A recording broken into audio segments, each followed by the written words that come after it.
প্রিয় দর্শক বন্ধুরা, আসসালামু আলাইকুম এবং হিন্দু বন্ধুদেরকে জানাই আদাব। আজ আমি আপনাকে বেলপাতা দিয়ে শত্রুকে নাশ করার অর্থাৎ শত্রুকে চিরতরে ধ্বংস করার মোক্ষম একটি ক্রিয়া শিখিয়ে দেব। অর্থাৎ এই প্রক্রিয়াটি অবলম্বনের মাধ্যমে আপনি খুব সহজেই আপনার শত্রুকে চিরতরে নাশ করতে পারবেন, অর্থাৎ ধ্বংস করতে পারবেন। এর জন্য আপনাকে 3টি বেলপাতা সংগ্রহ করতে হবে এবং আপনাকে কিভাবে এই কাজটি করতে হবে সম্পূর্ণ এই ভিডিওতে আপনাকে আমি বিস্তারিতভাবে জানিয়ে দেব এবং শিখিয়ে দেব। প্র্যাকটিক্যালি হাতে কলমে আপনাদেরকে আমি বুঝিয়ে দেব। আপনারা স্ক্রিনের মধ্যে লক্ষ্য করুন, তাহলে এখানে দেখতে পারবেন যে আমি এই কাজটি করার জন্য মাত্র 3টি বেলপাতা সংগ্রহ করেছি এবং এই বেলপাতার উপরে কিছু লিখতে হবে, সেজন্য আমি এরকম একটা পেন সংগ্রহ করে নিয়েছি। তো বন্ধুরা, এই কাজটি করার জন্য আপনারা এরকম লাল পেন অথবা যে কোনো লাল পেন দিয়ে আপনারা কিন্তু এই কাজটি করতে পারবেন, কোনো সমস্যা নেই। তবে আপনারা এখানে দেখতেছেন যে আমি 3টি বেলপাতা নিয়েছি। তো এই বেলপাতা নেওয়ার ক্ষেত্রে আপনারা একটু মাথা রাখবেন যেন এই বেলপাতা ছিঁড়া ফাটা বা যে পাতায় পোকা ধরেছে, মানে মুড়িয়ে গেছে, এ ধরনের পাতা আপনারা নেবেন না। এরকম সুন্দর পরিষ্কার পরিচ্ছন্ন এমন একটা পাতা আপনাকে নিতে হবে যে পাতায় কোনো ফাটা ছিঁড়া নেই।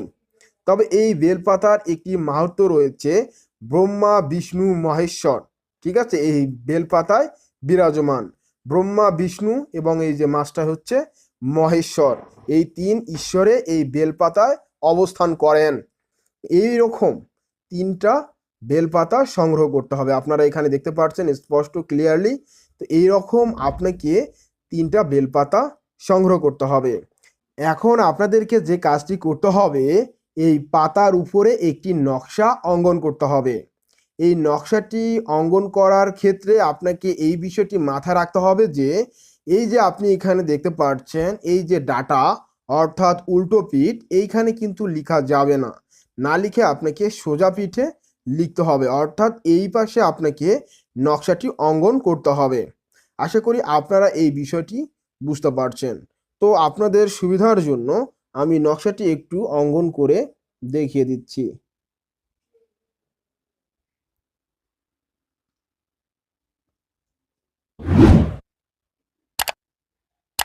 আপনাকে এভাবে একটি ছক অঙ্কন করে নিতে হবে। আপনি এখানে দেখতে পাচ্ছেন সেম টু সেম এইভাবে আপনাকে একটি ছক অঙ্কন করে নিতে হবে। নেয়ার পর এই ছকের উপরে আপনাকে কিছু সংখ্যা বসাতে হবে। আমি এখানে সংখ্যাগুলি বসিয়ে দিচ্ছি, আপনারা এখান থেকে দেখে নিন। ঠিক আছে, স্পষ্টভাবে লিখতেছি, আপনারা এখান থেকে দেখে নিন। এটা হচ্ছে আরবি গাণিতিক সংখ্যা হচ্ছে 9।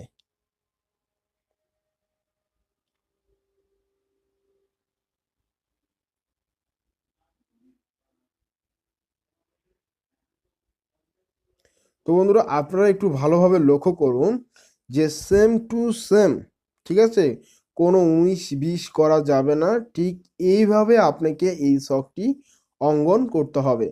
আপনারা এখান থেকে ভালোভাবে দেখে নিন এখানে কয়টি রয়েছে, 1টা 2টা 3টা 4টা, এই দিকে হবে 4টা, এই দিকে হবে 2টা, এই দিকে হবে 2টা, মাঝখানে একটা, এ পাশে একটা, এখানে একটা, এখানে একটা, মোট এই যে যে কয়টি রয়েছে এই কয়টি কিন্তু আপনাকে লিখতে হবে, অর্থাৎ নকশার ছকের উপরে বসাতে হবে।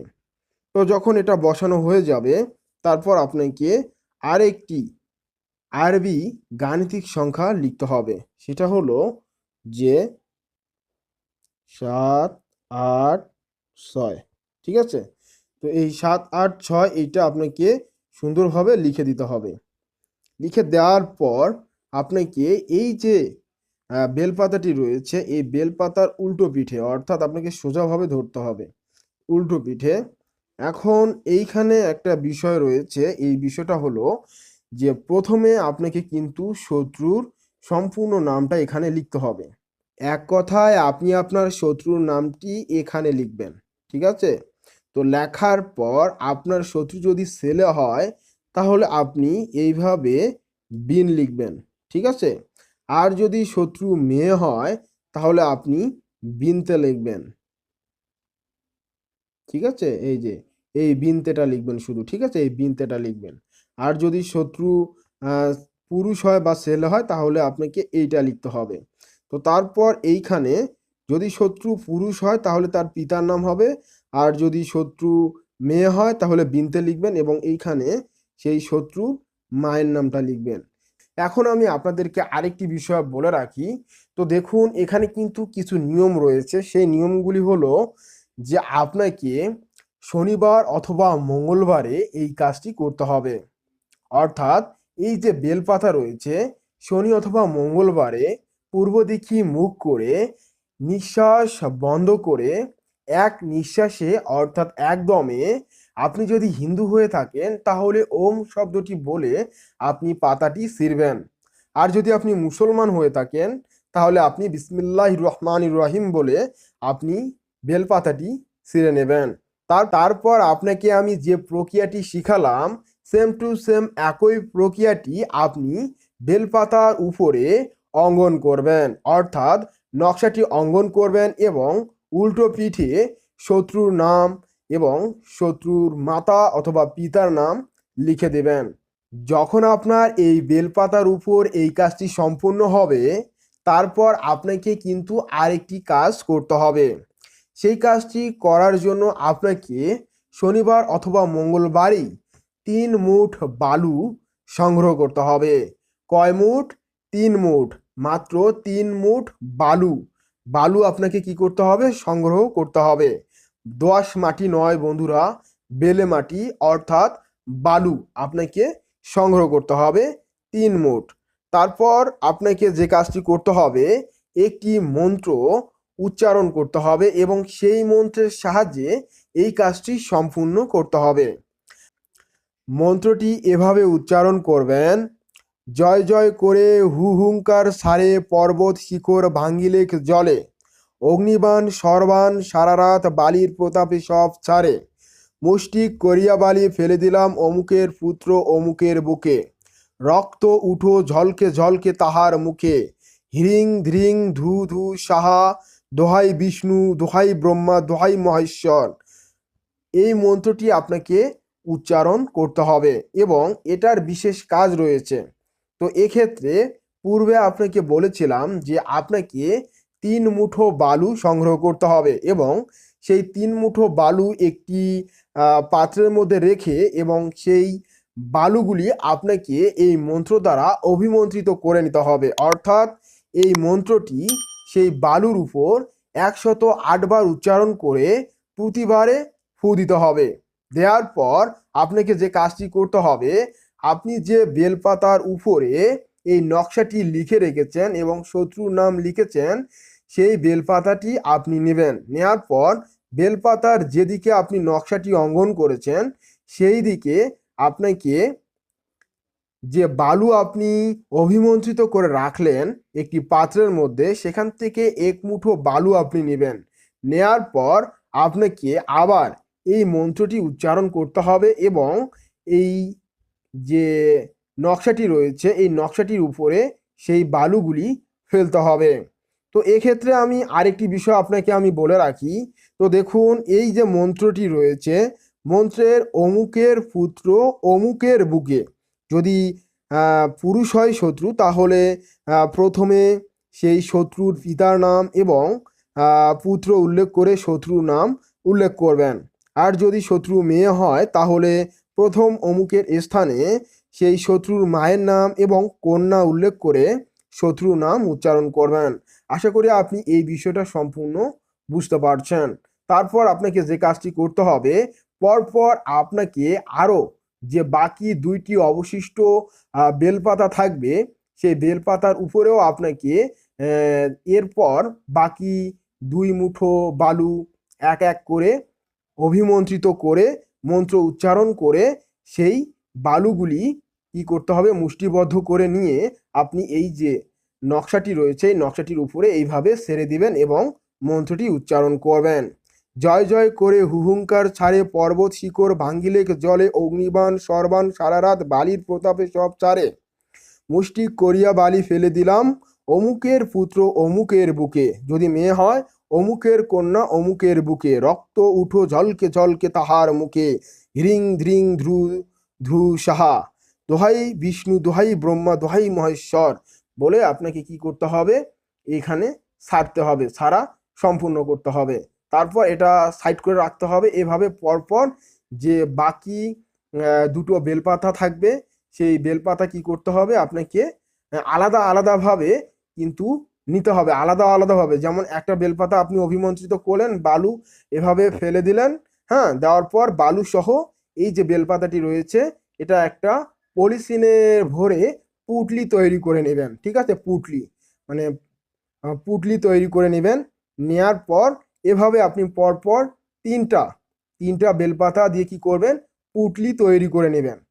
তারপর আপনাকে যে কাজটি করতে হবে, একটি বেলপাতার পুটলি আপনাকে শত্রুর গৃহের মধ্যে পুঁতে দিতে হবে এবং আরেকটি পুটলি আপনাকে চৌরাস্তায় দাফন করে দিতে হবে, অর্থাৎ চৌরাস্তার সংযোগ স্থলে পুঁতে রাখতে হবে এবং আরেকটি পুটলি আপনাকে শ্মশান অথবা কবরস্থানে পুঁতে দিতে হবে। আপনি যদি হিন্দু হয়ে থাকেন তাহলে শ্মশানে পুঁতে দিবেন, আর যদি আপনি মুসলমান হয়ে থাকেন তাহলে আপনি এই যে পুটলিটা রয়েছে এটা কবরে পুঁতে দিবেন এবং কবর এবং শ্মশানে যদি পোতা সম্ভব না হয় তাহলে আপনি এটা নদীতে ফেলে দিবেন। এভাবে আপনাকে এই তিনটি কাজ সম্পূর্ণ করতে হবে।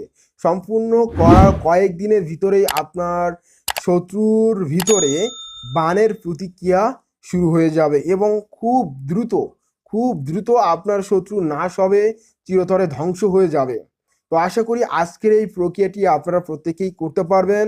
আর আপনাদেরকে আমি এই বিষয়টা হাতে কলমে প্র্যাকটিক্যালিভাবে বুঝিয়ে দিলাম এবং শিখিয়ে দিলাম যে আপনারা কিভাবে এই বেলপাতা দিয়ে শত্রুকে নাশ করবেন, অর্থাৎ চিরতরে শত্রুকে ধ্বংস করবেন। কেননা আমাদের মধ্যে অনেকেই আছে যারা শত্রুর অত্যাচারে দিনে দিনে অতিষ্ঠ হয়ে গেছে এবং শত্রুর সাথে কোনোভাবেই পেরে উঠতে পারছে না। তারা আমাদের আজকের এই প্রক্রিয়াটি অবশ্যই অবলম্বন করবেন, তাহলে সেই শত্রু যত বড় শক্তিশালী হোক না কেন এই ক্রিয়াটির মাধ্যমে এবং এই ক্রিয়াটি অবশ্যই তার উপর প্রভাব পড়বে এবং এই কাজটি যদি প্রথমবার বিফলে যায় তাহলে আপনি আবার প্রয়োগ করবেন, ঠিক আছে? যদি প্রথম শনিবার করে থাকেন, যদি বিফলে যায় তাহলে আবার এটার প্রয়োগ করবেন। এভাবে 3 শনিবার অথবা 3 মঙ্গলবার আপনি যদি করেন তাহলে অবশ্যই আমি আপনাকে গ্যারান্টি দিয়ে দিলাম, ঠিক আছে? গ্যারান্টি দিয়ে দিলাম শত্রু বিনাশ হবে, শত্রু ধ্বংস হবে, শত্রু দমন হবে। তো বন্ধুরা আর দেরি কেন, সামনের শনিবার অথবা মঙ্গলবার থেকেই শুরু করে দাও আজকের এই প্রক্রিয়াটি এবং ধ্বংস করে দাও, বিনাশ করে দাও এবং আপনার শত্রুকে আপনি নাশ করে দিন আজকের এই প্রক্রিয়াটি অবলম্বনের মাধ্যমে। বন্ধুরা ভিডিওটি শেষ করার আগে আপনাদেরকে আমি আরেকটি সতর্কবার্তা জানিয়ে দিচ্ছি। সতর্কবার্তাটি হলো আমাদের মধ্যে অনেকে আছেন যারা শত্রুকে ধ্বংস করার জন্য অনেক তান্ত্রিক, কবিরাজ এবং ওঝা হুজুরদের পিছনে ঘুরে থাকেন এবং হাজার হাজার টাকা পয়সা নষ্ট করে থাকেন। দেখা যায় যে দিন শেষে আপনাদের কাজটা হচ্ছে না, আর এমনও হচ্ছে যে তারা আপনার কাজ করছে না, আপনার থেকে টাকা পয়সা নিয়ে আপনাকে ব্লক করে দিচ্ছে বা বিভিন্নভাবে আপনাকে হ্যারাসমেন্ট করতেছে বা আপনি তাদের কাছে প্রতারণার শিকার হচ্ছেন। তো এ ধরনের প্রবণতা থেকে আপনারা নিজেদেরকে সেফ রাখুন এবং নিজের কাজ নিজেই করুন। সেজন্য এই কবিরাজি তন্ত্রমন্ত্র ইউটিউব চ্যানেলটি আপনার সাথেই আছে, বন্ধুর মতো আপনাকে সাহায্য করবে। নিত্য নতুন ভিডিওর মাধ্যমে আপনাদেরকে আমি জানাবো প্লাস শেখাবো। আপনি আমার ভিডিও দেখে নিজেই চেষ্টা করবেন এবং দেখবেন দিন শেষে আপনি সফলতা লাভ করবেন। তো সেজন্য আমি আপনাকে বলবো যে আপনারা কোনো তান্ত্রিক কবিরাজের কাছে যাবেন না, তবে সবার উদ্দেশ্যে এটা নয়, কারণ বর্তমান সময়ে ফেসবুকে, ইউটিউবে এ ধরনের কবিরাজের প্রবণতা বেড়েই চলেছে। তবে যদি আপনি কাজ করান অবশ্যই যাচাই বাছাই করে কাজ করাবেন। আর যদি আমার থেকে পরামর্শ নিতে চান তাহলে অবশ্যই আগে আমাকে ভিডিও কলে যাচাই বাছাই করে নেবেন, কেননা আমার ভয়েস শুনে অথবা আমার ভিডিও ক্লিপ দেখে বা আমার ছবি দেখে আপনারা কেউ সেখানে যাবেন না। আগে আমাকে ভিডিও কলে যাচাই বাছাই করে নেবেন যে আমি কবিরাজ সোহানুর রহমান সাগর কি না। তারপর কনফার্ম হয়ে আপনি চাইলে আমার সাথে পরামর্শ করতে পারবেন বা পরামর্শ নিতে পারবেন। তো যাই হোক, আজকের এই ভিডিওতে আপনাদেরকে আমি সম্পূর্ণভাবে এই বিষয়টা শিখিয়ে দিয়েছি, বুঝিয়ে দিয়েছি এবং আশা করি আপনি বুঝতে পারছেন। আর যদি বুঝতে না পারেন তাহলে কমেন্ট বক্স রয়েছে, কমেন্ট বক্সে জানিয়ে দিন আপনার সমস্যা বা আপনার বোঝার ক্ষেত্রে কোথায় ভুল হচ্ছে। আমি অবশ্যই আপনার কমেন্টে রিপ্লাইয়ের মাধ্যমে আপনাকে জানানোর বোঝানোর চেষ্টা করব। ভিডিওটি যদি ভালো লেগে থাকে তাহলে অবশ্যই ভিডিওতে লাইক করে দেবেন এবং ভিডিওটি যদি হেল্পফুল মনে হয় তাহলে বন্ধু বান্ধবের মাঝে শেয়ার করে দিন, যাতে তারা কোনো কবিরাজের কাছে গিয়ে প্রতারিত না হয় এবং তারা যেন আজকের এই প্রক্রিয়াটি অবলম্বন করে নিজের কাজ নিজেই করতে পারে। তবে আমি সকল কবিরাজকে মিন করে বলি নাই, শুধুমাত্র যারা দুষ্ট প্রকৃতির কবিরাজ রয়েছেন, যারা মানুষের সাথে দুই নাম্বারই করে আসতেছেন, যেমন টাকা নিয়ে ব্লক করে দিচ্ছেন, আবার টাকা নিয়ে বলতেছেন যে উলঙ্গ পিক দেন বা এরকম জিনের দ্বারা তেল পরে দিচ্ছি, তেল মালিশ করেন, এ ধরনের কিছু প্রাসঙ্গিক কথাবার্তা উঠে আসে। আপনি স্ক্রিনের মধ্যে দেখতে পাচ্ছেন। তো এই ধরনের প্রাসঙ্গিক কিছু কথাবার্তা উঠে আসে, সেজন্য আমি আমার ভিডিওর শেষে প্রত্যেককেই সতর্ক করে থাকি যাতে তারা কোনোভাবেই প্রতারিত না হয়। ঠিক আছে বন্ধুরা, আপনারা সকলে ভালো থাকুন, সুস্থ থাকুন। এখানেই বিদায় নিচ্ছি। আসসালামু আলাইকুম ওয়া রাহমাতুল্লাহি ওয়া বারাকাতু। হিন্দু বন্ধুদেরকে জানাই আদাব। খোদা হাফেজ বন্ধুরা, বিদায়।